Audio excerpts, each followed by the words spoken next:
Innal hamdalillah nahmaduhu wa nasta'inuhu wa nastaghfiruh wa na'udzu billahi min shururi anfusina wa min sayyiati a'malina. May yahdihillahu fala mudilla lahu wa may yudlilhu fala hadiya lahu.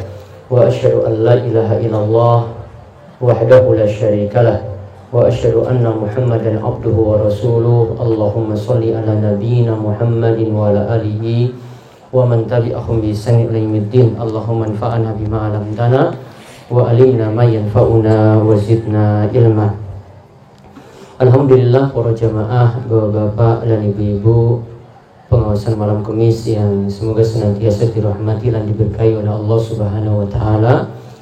Kita bersyukur pada Allah atas nikmat dan karunia yang telah Allah anugerahkan kepada kita sekalian, sehingga di kesempatan malam hari ini kita kembali melanjutkan pengawasan rutin kita, membahas secara bergantian kitab tafsir Juz Amma yang kami ringkaskan dari kitab-kitab para ulama tentang tafsiran tersebut, dan juga kita bergantian dengan kitab Riyadhus Shalihin karya Imam Nawawi rahimahullah, terkhusus untuk momen menjelang Idul Adha atau perayaan kurban.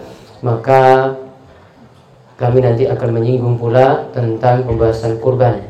Jadi tafsir surat Yasin akan membahas beberapa ayat dan tafsir secara global atau secara umum. Kemudian setelah itu kita bahas tentang masalah kurban yang kami ambil dari kitab Ibnu Hajar Al-Asqalani, dari kitab beliau Bulughul Maram. Baik, kita melanjutkan tafsir surat Yasin ayat 37 sampai 40. Di sini jelaskan tentang keadaan matahari dan bulan yang menunjukkan tanda kekuasaan Allah Subhanahu wa taala. Semoga masih dibaca.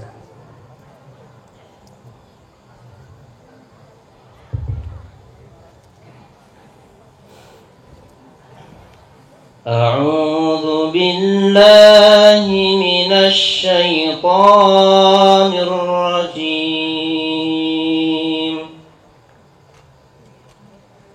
وآية لهم الليل نسلخ منه النهار فإذا هم مظلمون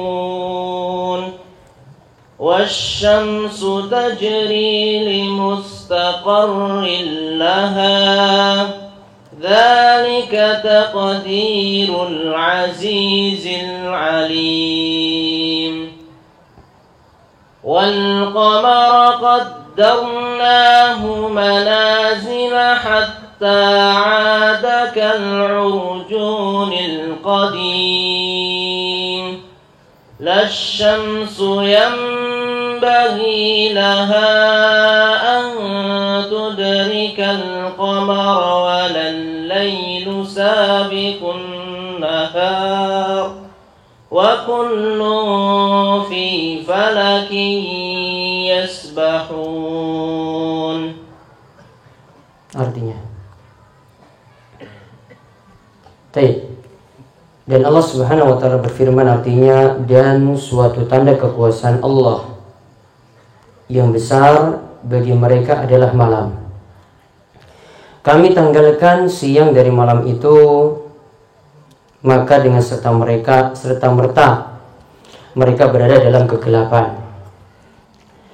Dan matahari berjalan di tempat peredarannya. Demikianlah ketetapan yang maha perkasa lagi maha mengetahui. Dan telah kami tetapkan bagi bulan punya tempat atau waktu peredaran masing-masing, sehingga setelah dia sampai ke keadaan yang terakhir. Jadi bulan itu awalnya kecil, kemudian membesar menjadi bulan purnama, kemudian berangsur-angsur kecil lagi. Kembalilah dia sebagai bentuk tandan yang tua. Tidaklah mungkin bagi matahari mendapatkan bulan, dan malam tidak dapat mendahului siang, dan masing-masing beredar pada garis edarnya masing-masing. Ini yang dijelaskan dalam firman Allah Subhanahu wa taala surat Yasin ayat 37 sampai 40. Allah Subhanahu wa taala katakan, "Wa ayatul lahumul lailu naslakhu minhun nahar fa idzahum muzlimun." Dan tanda kuasa Allah, Allah menciptakan malam. Jadi bukti kuasa Allah Subhanahu wa taala, sebelum ayat ini dijelaskan tentang penciptaan Allah yang berpasang-pasangan. Ya, dijelaskan tentang penciptaan Allah yang berpasang-pasangan. Dijelaskan dalam ayat sebelumnya, subhanalladzi khalaqal azwaja kullaha. Maha suci Allah yang telah menciptakan segala sesuatu berpasang-pasangan. Maka kalau Allah tunjukkan tanda kuasa Allah diciptakan malam yang gelap seperti ini, berarti pasangannya ada yang gelap, berarti ada yang terang. Ada yang gelap, berarti nanti lawannya ada yang terang. Maka pasti punya pasangan. Maka di balik malam itu ada siang. Maka kalau malam itu tanda kuasa Allah Subhanahu wa taala, maka siang juga tanda kuasa Allah Subhanahu wa taala. Fa'idhahum muslimun, maka dengan serta merta mereka berada dalam kegelapan. Kita ketika berada di malam hari maka akan berada dalam keadaan gelap. Dan perlu dipahami Bapak Ibu sekalian, malam hari karena kondisinya yang gelap seperti ini, maka akan terdapat peristiwa-peristiwa penting. Coba ambil pelajaran dari surat Al-Falaq. Qul a'udzu birabbil falaq min syarri ma khalaq wa min syarri ghasiqin idza waqab wa min syarri ghasiqin idza waqab. Dan ketika malam itu menjadi gelap gulita dan di situ penuh kejelekan di dalamnya. Wa min syarri ghasiqin idza waqab, setelah itu wa min syarri nafatsati fil 'uqad. Dan pada malam hari biasanya setan itu melakukan aktivitasnya, setan memberikan santet atau sihirnya. Itu terjadi di malam hari, maka dia akan meniupkan pada buhul-buhul. Wa min syarri hasidin idza hasad. Dan ada bentuk sihir yang dilakukan, bentuk santet yang dilakukan itu semata-mata karena iri atau hasad pada orang lain. Maka lihat di sini, yang pertama Allah sebutkan dalam surat Al-Falaq, malam yang gelap tadi banyak kerusakan, banyak kejelekan, banyak tindak kejahatan. Malam yang gelap itu banyak tindak kejahatan. Maka kalau disebut tadi gelap, yaitu pada gelap malam tadi, menunjukkan bahwasanya pada malam hari itu nanti akan muncul berbagai macam tindak kejahatan. Orang yang nyolong biasanya di siang hari apa malam hari? Malam. Ya, orang yang rata-rata yang selingkuh ya juga malam. Kalau siang ya ketahuan. Nggih. Siang ketahuan kalau selingkuh. Ya mungkin ada juga, itu keterlaluan sekali, wong goblok itu. Selingkuh kok siang. Ya. Biasa malam hari juga. Dan santet, sihir itu nanti aktivitasnya di malam hari. Maka tadi kejahatan itu ada di malam hari yang pertama. Kemudian yang kedua, sihir, santet itu ada di malam hari. Kemudian orang yang mau berbuat jahat ingin munculkan hasadnya. Hasad itu pokoknya tidak senang pada nikmat yang ada pada orang lain. Namun hasad itu ada dua pengertian. Kalau pengertian dari jumhur atau kebanyakan para ulama, mereka katakan hasad ingin nikmat orang lain itu hilang. Jadi kalau tetangga dapat kulkas, nih, tetangga dapat kulkas, maka dalam batinnya, ini cuma mainan dalam hati saja. Ini tidak ditampakkan asalnya, hasad tidak ditampakkan, namun penyakit dalam hati. Maka dalam batinnya sudah ada doa seperti ini, ya Allah, mungkin besok itu bagian freezernya itu rusak. Karena ada orang yang nggak paham kulkas, pas bunga esnya itu numpuk, kemudian dicongkel nganggo pisau misalnya, dia dicongkel gitu, ternyata kena bagian ya penting dari freezernya tadi. Yang nggak paham, itu aslinya bukan dicongkel seperti itu, namun dibiarkan nanti mungkin diturunkan suhunya, kemudian mencair, ya sudah esnya itu nanti hilang.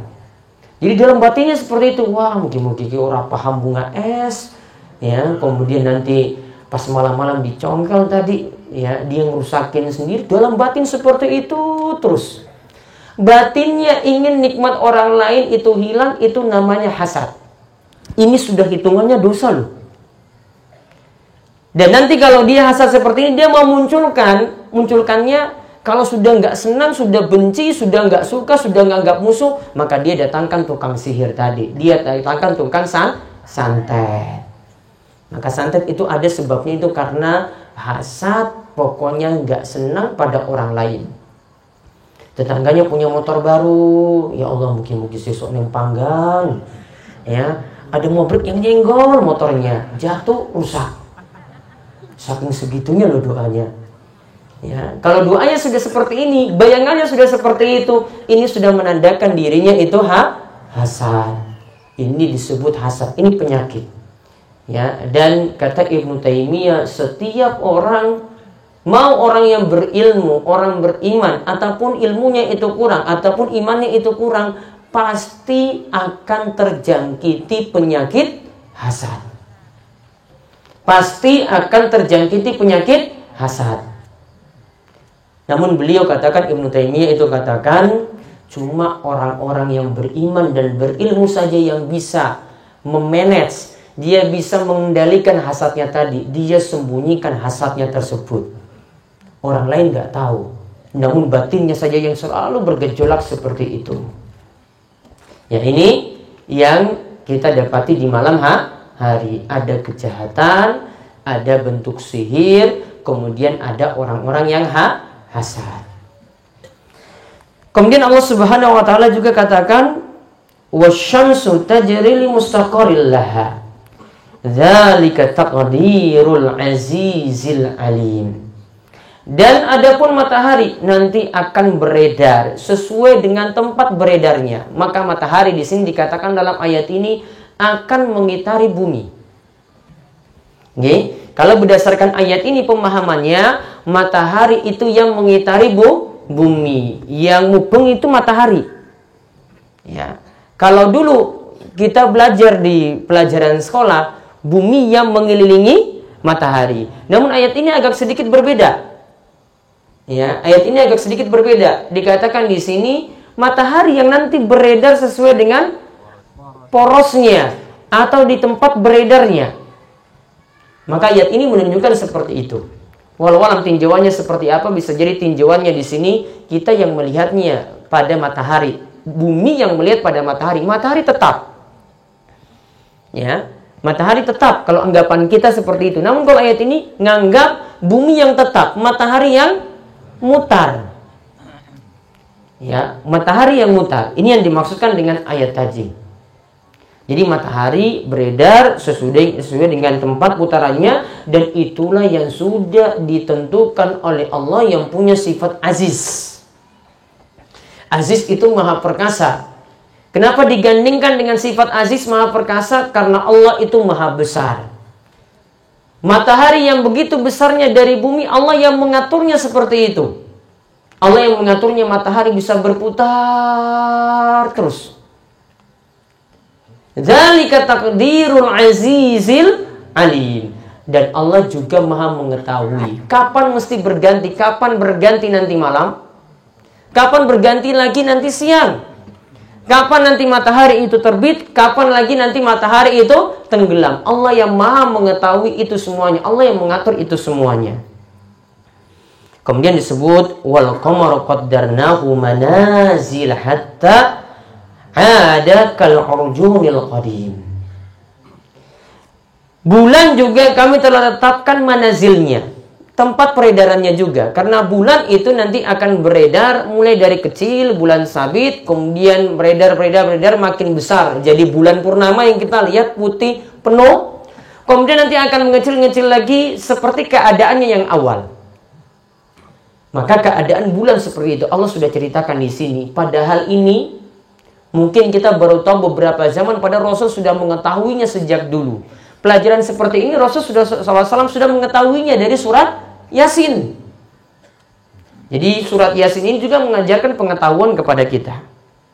Kemudian lasyamsu yambaghi laha an tudrikal qamara, dan tidak mungkin matahari itu dapati bulan.